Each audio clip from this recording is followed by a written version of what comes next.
शादी होता है ना, आपका एग्रीमेंट होता है हस्बैंड और वाइफ का जिंदगी भर का साथ निभाना है।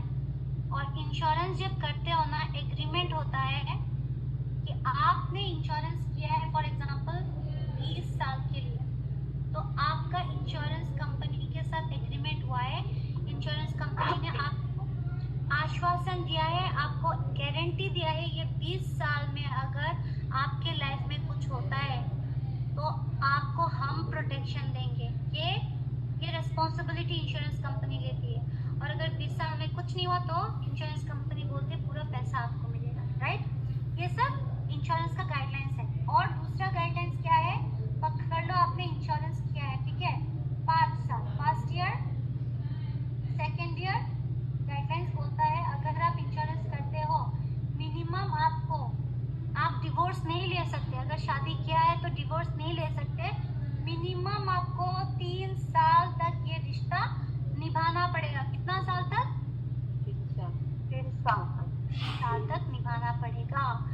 अगर 3 साल के पहले किसी कारण आपने ये रिश्ता तोड़ा या फिर कंटिन्यू नहीं किया, आपको कुछ भी पैसा नहीं मिलेगा। समझ में आया? तो जो भी बेनिफिट मिलना है शादी का, ये 3 साल पूरा करना होगा। अब किसी ने पकड़ लीजिए इंश्योरेंस किया है, और कौन सा फॉर्म फिलअप करना पड़ता है इंश्योरेंस करने के टाइम? कौन सा फॉर्म फिलअप करना पड़ता है? Proposal form. Proposal form. जल्दी जल्दी। Proposal form. ये लोग ये सब भूलना नहीं, सिर्फ कहानी है, कहानी को भूलना नहीं है। तो प्रपोजल फॉर्म फिलअप करना पड़ता है। अब देखिए प्रपोजल फॉर्म में मैं तो सब सच बोलूंगी ना, ट्रू फैक्ट्स बोलूंगी ना, ट्रूथ। अगर मैंने प्रपोजल फॉर्म में ऐसा कुछ नहीं बोला है और वो चीज 3 साल के पहले नहीं पकड़ में आया, और कुछ मेरा बीमारी था मैंने बोला नहीं, और उसी बीमारी से मेरा 3 साल के बाद डेथ हो गया। कितने साल के बाद? 3 साल के बाद मेरा डेथ हो गया। तो ये डिस्प्यूटेड है या नहीं? झूठ बोल के मैंने इंश्योरेंस किया और इन्वेस्टिगेशन यूनिट ने भी पकड़ नहीं पाए। तो अगर मेरा डेथ मतलब ये डिस्प्यूटेड था, ये पॉलिसी डिस्प्यूट था, लेकिन पॉलिसी का 3 साल हो गया और पकड़ में नहीं आया, और 3 साल के बाद इसी कारण मेरा डेथ हो गया, तो मेरे नॉमिनी को पूरा पैसा मिलेगा, क्योंकि इसको इनडिस्प्यूटेड बोला जाता है। इनडिस्प्यूटेड डिक्लेयर किया जाता है अगर कोई पॉलिसी का 3 साल हो जाता है और 3 साल के बाद अगर कस्टमर का डेथ होता है तो उसके नॉमिनी को सब पूरा पैसा मिलेगा, full claim. Am I clear? ये कौन बोल रहा है? सेक्शन 45 बोल रहा है, मैं नहीं बोल रही हूँ। कौन बोल रहा है? सेक्शन 45 ने बोला कि no policy claim will be rejected if policy has completed 3 years। कितना साल? 3 years। तो याद रखना ये 3 years बहुत इम्पोर्टेंट है। 这干嘛一大堆东西？ अगर 3 साल के पहले मैंने पॉलिसी किया है, पॉलिसी के 3 साल पहले मेरा डेथ हो जाता है, तो मेरे नॉमिनी को जो पैसा मिलेगा उसको बोलते हैं अर्ली क्लेम्स। क्या बोलते हैं?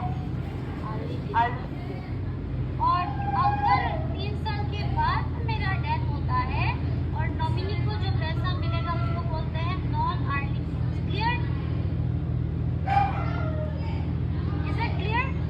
तो यहाँ पे मैंने क्या क्या देखा, सेक्शन 45 बोल रहा है कि कोई भी पॉलिसी का अगर 3 साल हो जाता है और 3 साल के बाद अगर कस्टमर का डेथ होता है, और डेथ होने का कारण उसने छुपाया था पहले लेने के टाइम, तब भी उसको पूरा पैसा डिस्प्यूटेड था वो, लेकिन 3 साल हो गया है तो इसीलिए इसको इनडिस्प्यूटेड डिक्लेयर किया जाता है। ठीक है? ओके? अच्छा, नेक्स्ट है, अभी लिख लेना आप लोग। हाँ, नेक्स्ट है प्रीलुक पीरियड।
इंश्योरेंस किया है ना, आपका जो जैसे आपने घर खरीदा है, लैंड खरीदा, आपका डॉक्यूमेंट इमीडिएट तो नहीं बनता है, डॉक्यूमेंट्स बनने में टाइम लगता है, ठीक है, डॉक्यूमेंट्स बनने में टाइम लगता है।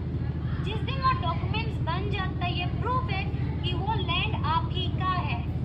इसी तरह फ्री लुक मतलब जिस दिन आप इंश्योरेंस करते हो ना, आपका एक पॉलिसी बॉन्ड पेपर बनता है।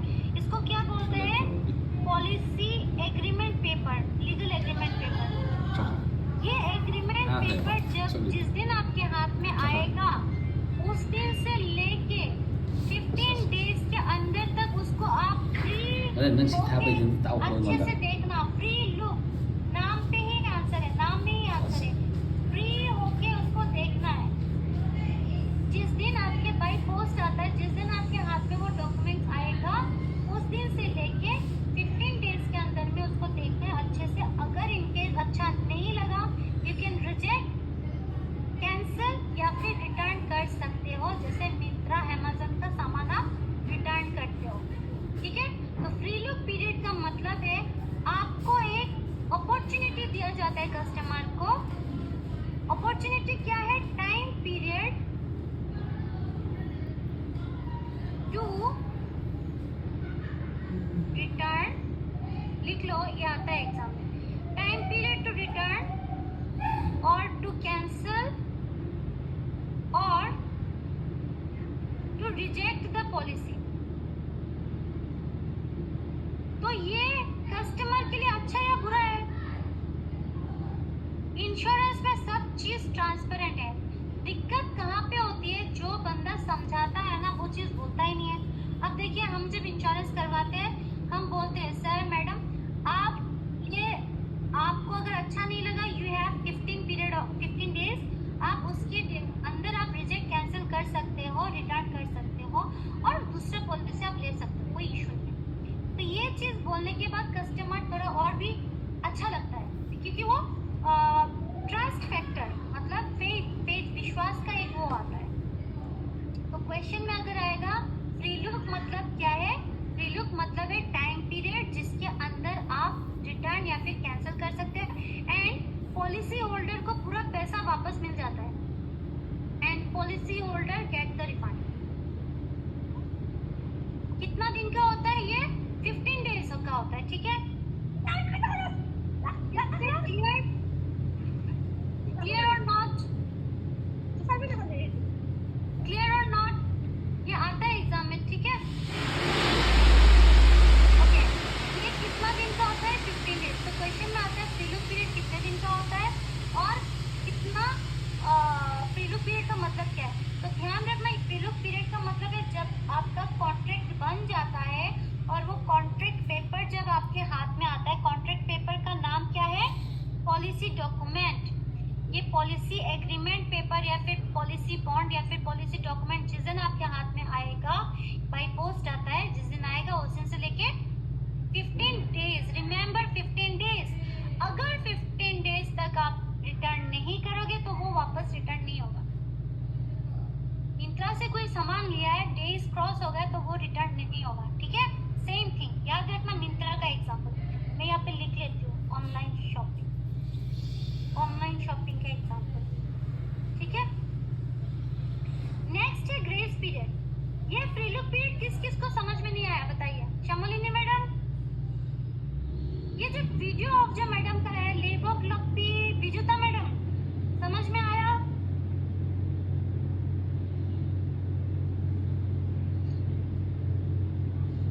मैडम समझ में आया? ओके, विजुता मैडम आपका वीडियो ऑन नहीं है, समझ में आया?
के लिए? रिचार्ज करने के लिए, नहीं तो आउटगोइंग चला जाएगा। तो आपका रिचार्ज खत्म, आउटगोइंग बंद हो गया, लेकिन उसके बाद भी मैसेज आता है जल्दी जल्दी आप रिचार्ज करो, नहीं तो आपका इनकम भी बंद हो जाएगा, है ना? हाँ। इनकमिंग इमीडिएट बंद नहीं होता है। सेम इंश्योरेंस में भी आप रिन्यू करना है। आज आपने इंश्योरेंस किया है, नेक्स्ट ईयर सेम डेट में आप किसी कारण रिन्यू नहीं कर पाए, आपका बैंक में सफिशिएंट बैलेंस नहीं था, या फिर आप आउट ऑफ स्टेशन थे, ठीक है, किसी भी कारण हो सकता है आपका रिन्यू सेम डेट में नहीं हो पाया, कोई दिक्कत नहीं है, कोई दिक्कत नहीं है। आपको गवर्नमेंट ने इंश्योरेंस एक्ट बोल रहा है कि आपके पास 1 मंथ और 31 डेज है, 1 मंथ और 31 डेज है। अगर इस डेट में आप दे नहीं पाए तो आप 8 अप्रैल नहीं तो 30 अप्रैल के अंदर आप रिन्यूअल दे दो। समझ में आया? तब तक आपका पॉलिसी बंद नहीं होगा। Is that clear? अगर किसी ने ये जो पीरियड है ना, ये जो 1 मंथ के पीरियड को ही बोलते हैं ग्रेस पीरियड। अगर किसी ने ग्रेस पीरियड खत्म होने के बाद भी प्रीमियम नहीं देते हैं, तब जाके पॉलिसी क्या होता है? एग्जैक्टली, क्वेश्चन में आता है when policy deemed to be lapsed, मैं लिख के दे दूंगी पॉलिसी कब लैप्स होने का चांसेस होता है। सुनिए, if renewal premium is not paid even after the expiry of grace period, okay? और अगर किसी को 1 ईयर तक किसी का पॉलिसी लैप्स है तो वो भी रिन्यू कर सकता है पॉलिसी को, लेकिन मेडिकल प्रूफ चाहिए होता है। और यहाँ पे अगर लैप्स पॉलिसी को दोबारा रिस्टार्ट करना है तो उसको क्या पे करना पड़ता है? इंटरेस्ट और एरियर देना पड़ता है। किसी का अगर लैप्स पॉलिसी है और उस लैप्स पॉलिसी को दोबारा से रिस्टार्ट करना है तो इंटरेस्ट नहीं तो एरियर देना ही पड़ता है। Okay, is that clear? Any doubt? देखिए, ये चीज बहुत इम्पोर्टेंट है, ये आपको खुद समझना है, खुद के लिए और दूसरों को समझाने के लिए समझना होगा, क्योंकि ये चीज लोगों को क्लियर नहीं होता है और बहुत सारा गड़बड़ करते हैं। पॉलिसी किसी को कैंसिल करना है, रिजेक्ट करना है तो डॉक्यूमेंट आने के बाद 15 डेज के अंदर तक उनको करना होगा और पॉलिसी होल्डर को उनका पूरा पेमेंट पैसा वापस मिल जाएगा। ग्रेस पीरियड मतलब रिन्यूअल के टाइम होता है, प्लीज ध्यान में रखना, ग्रेस पीरियड रिन्यूअल के टाइम होता है। अगर इनके सेम डे में आप रिन्यूअल नहीं कर पा रहे हो तो आपके पास 1 मंथ नहीं तो 31 डेज का टाइम पीरियड होता है जहाँ पे आप अपना रिन्यूअल प्रीमियम सबमिट कर सकते हो। ग्रेस पीरियड में बहुत सारा क्वेश्चन होता है, आप जब करोगे पता चल जाएगा। जो मैंने अभी बोला कि लैप्स कब होता है? ग्रेस पीरियड एक्सपायर होने के बाद भी अगर किसी ने रिन्यू नहीं किया, एक्सपायर हो जाएगा। उसी लैप्स पॉलिसी को अगर रिस्टार्ट करना है तो इंटरेस्ट और एरियर पे करना होगा। अगर 1 साल तक पॉलिसी लैप्स रहे और उसको रिस्टार्ट करना है तो अपना मेडिकल प्रूफ देना पड़ेगा, क्योंकि कभी लोग क्या करते हैं, शुरू में इतना सीरियस नहीं होते हैं पॉलिसी करने के टाइम, पॉलिसी कर ले फिर पॉलिसी लैप्स, उसके बाद उसको दिमाग में आता है अरे मैं तो बीमार हो गया, मुझे अभी वो इंश्योरेंस कंटिन्यू करना चाहिए। तो इसीलिए जब कंपनी देखती है 1 साल के अंदर अगर आपका कुछ बीमारी आ गया वापस से वो रिस्टार्ट नहीं होगा, ठीक है? तो आपका हेल्थ कंडीशन देखते हैं, क्योंकि आपका इंटेंशन खराब हो सकता है, ठीक है? पहले आपने कंटिन्यू नहीं किया तो अभी रिस्टार्ट करने का रीजन क्या है वो पूरा देखते हैं। Is that clear? Anybody, any doubt यहाँ तक? Any doubt? ओके, अभी हम थोड़ा फास्ट करेंगे because I will take max to max 5 to 10 minutes, ठीक है? अच्छा, जब आपका अगर हेल्थ इंश्योरेंस जिन लोगों का है और वो अगर हॉस्पिटल में एडमिट होने के पहले उनका जो जो खर्चा हुआ है सारा खर्चा उनको मिलेगा। ये आपको पता था क्या जिसका हेल्थ इंश्योरेंस है? ये पता था क्या मैडम? बॉबी सिंह पता था? पकड़ लो, आज आप हॉस्पिटल में एडमिट हुए हो लेकिन एडमिट होने के पहले 30 डेज का आपने 30 डेज में एमआरआई, सीटी स्कैन, अल्ट्रासाउंड बहुत सारा टेस्ट करवाया, ठीक है? उसमें बहुत सारा पैसा गया, तो सारा पैसा आप हेल्थ इंश्योरेंस से ले सकते हो। रीइंबर्समेंट हो जाता है। हाँ एग्जैक्टली, ठीक है। बहुत अच्छा है ये चीज, बहुत अच्छा है। I mean this is one of the best part actually कि क्या होता है, हम डॉक्टर दिखाते हैं, बाद में करते करते ट्रीटमेंट करते करते पता चलता है कि एडमिट करो, लेकिन उसके पहले तो हमारा बहुत खर्चा हो जाता है। तो ये जो खर्चा 30 दिन का खर्चा मिलेगा जब आप हॉस्पिटल से डिस्चार्ज होते हो ना। डिस्चार्ज होने के बाद आप जो पहले आपका हॉस्पिटल में एडमिट होने के पहले 30 डेज का जो जो आपका खर्चा हुआ है आप हेल्थ इंश्योरेंस कंपनी से सब ले सकते हो। बस आपको हॉस्पिटल डिस्चार्ज समरी सबमिट करना होगा, पूरा बिल डिटेल्स रिपोर्ट करेक्ट होना चाहिए, पूरा पैसा मिल जाएगा। उसको क्या बोलते हैं? Pre hospitalization. और हॉस्पिटल से डिस्चार्ज होने के बाद 60 डेज के अंदर 60 डेज के अंदर आपका जो जो खर्चा होता है 60 डेज के अंदर जो जो आपका खर्चा होता है वो आपको मिल जाता है। उसको बोलते हैं पोस्ट। प्री मतलब बिफोर हॉस्पिटलाइजेशन, पोस्ट मतलब हॉस्पिटल से डिस्चार्ज होने के बाद। ये दोनों क्लेम आपको तभी मिलेगा अगर आपके पास हॉस्पिटल डिस्चार्ज समरी प्रॉपर है। तो एग्जाम में आता है कौन सा एक्सपेंस कवर होता है हेल्थ इंश्योरेंस के अंडर में? Answer is pre and post. Okay, policy करने के 3 साल पहले अगर मेरा डेथ होता है, नॉमिनी को जो पैसा मिलता है उसको आर्डली क्लेम्स बोलते हैं, और 3 साल के बाद होने से नॉन आर्डली क्लेम्स। अगर क्लेम करने के टाइम कोई एडिशनल डॉक्यूमेंट्स मुझे बोला जाता है कि दो, तो मुझे 15 डेज के अंदर सबमिट करना पड़ता है, ठीक है? और जब मैं पॉलिसी करूंगी, अगर मेरा सब डॉक्यूमेंट्स क्लीन है, मेरा सब कुछ ठीक है, तो 2 दिन के अंदर अप्रूव हो जाता है, अंडरराइटर अप्रूव कर देता है। लेकिन अंडरराइटर को कुछ अगर मिसिंग इन्फॉर्मेशन लगा है तो मैक्सिमम 15 डेज लेता है आपका इंश्योरेंस अप्रूव करने में, ठीक है? अगर किसी का पॉलिसी करने के 3 साल पहले ही डेथ हो जाता है तो अंडरराइटर मैक्सिमम 90 डेज देते हैं। पहले 180 डेज था, अभी अंडरराइटर 90 डेज देते हैं आपका इन्वेस्टिगेशन कंप्लीट करने में, क्योंकि देखा जाता है कैसे डेथ हुआ। सुसाइड अगर हुआ तो फिर गड़बड़ पैसा नहीं मिलेगा, और देखा जाता है कि ये इंटेंशनल डेथ था या फिर एक्सीडेंटल था या फिर नेचुरल डेथ था, ये सब इन्वेस्टिगेशन होता है तभी जाके पैसा मिलता है, ठीक है? ओके, नाउ लास्ट टॉपिक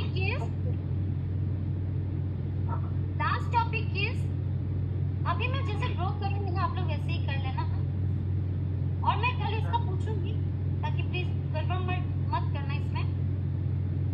अच्छा, ये इंश्योरेंस कॉन्ट्रैक्ट किसके बीच में होता है? ये इंश्योरेंस कॉन्ट्रैक्ट किसके बीच में होता है? कंज्यूमर के बीच में ना, insured and insurer, right? Insurance and ये इंश्योरेंस कॉन्ट्रैक्ट किसके बीच में होता है? Insurance and insurance, Insure ensure and and insurance के ठीक है? बीच में, इंश्योर एंड इंश्योरेंस के बीच में। अब देखिए अच्छे से समझिए, और जो हाउस वाइफ है उनके लिए तो बहुत आसान होगा समझना। Ensure and insurance, yes, insured और इंश्योरर के बीच में ये कॉन्ट्रैक्ट होता है। अब देखिए, ये देखिए इंश्योर्ड और इंश्योर। अब मैं सुनिए सर, मैडम प्लीज इसको लिख लीजिए, मैं जैसे लिख रही हूँ। इंश्योर्ड और इंश्योरर के बीच में ये कॉन्ट्रैक्ट होता है। इंश्योर्ड फॉर एग्जांपल मैंने यहाँ पे वाइफ को लिया है और इंश्योरर है हस्बैंड। अगर वाइफ का कोई कंप्लेन होता है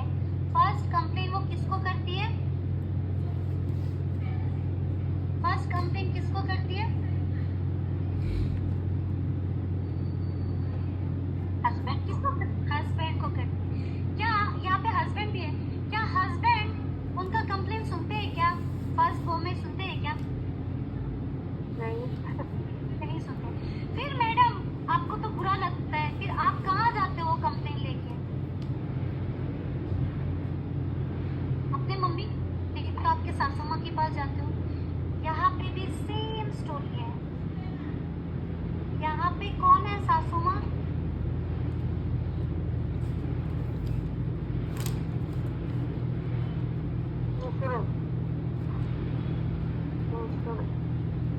जब इंश्योर्ड का कोई कंप्लेन होता है, फर्स्ट कंप्लेन इंश्योरर के पास जाता है। अगर इंश्योरर ने कंप्लेन को रिजेक्ट कर दिया, मतलब पति ने अगर कंप्लेन को रिजेक्ट कर दिया, तो बेचारी वाइफ किसके पास जाएगी? ऑम्बर्समैन के पास जाएगी। और ये ऑम्बर्समैन फिर बेटे का गला पकड़ेगा, मतलब दामाद जी या फिर जो भी उनको चार्ज करेंगे। तो ऑम्बर्समैन यहाँ पे कौन है? आप मैं जैसे लिख रही हूँ वैसे लिखिए। ऑम्बर्समैन यहाँ पे कौन है? जज, नहीं तो काउंसिलर, नहीं तो मिडिल पर्सन।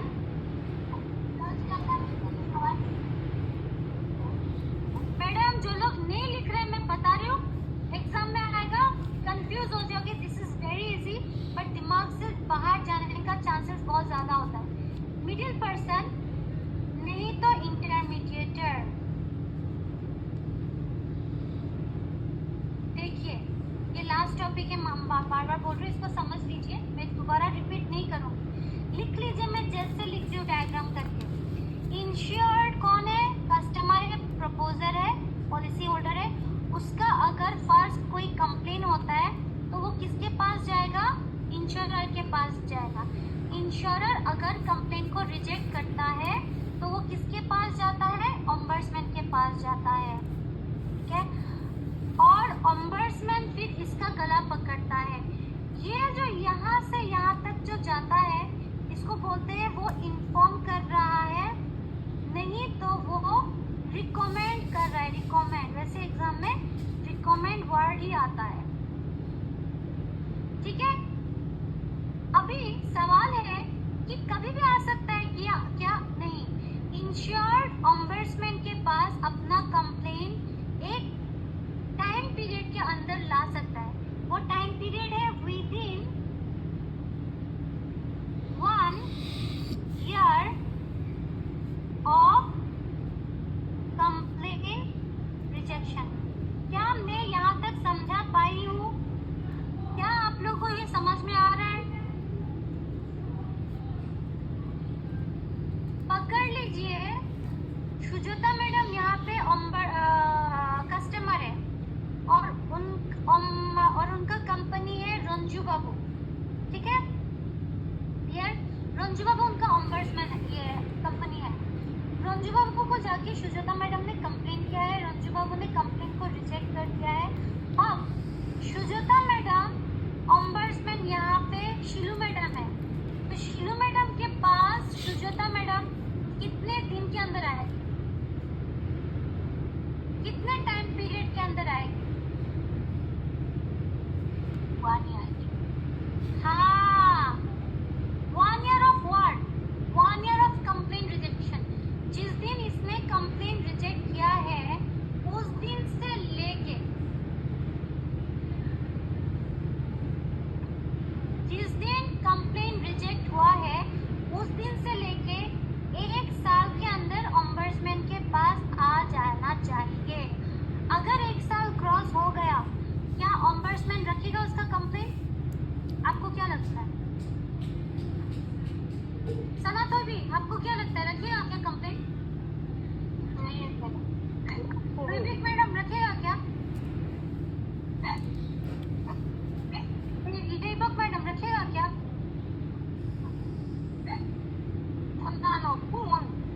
रखेगा क्या? रखेगा क्या? क्रॉस हो गया और कंप्लेन लेके आया, क्या वो कंप्लेन एक्सेप्ट होगा? नहीं होगा।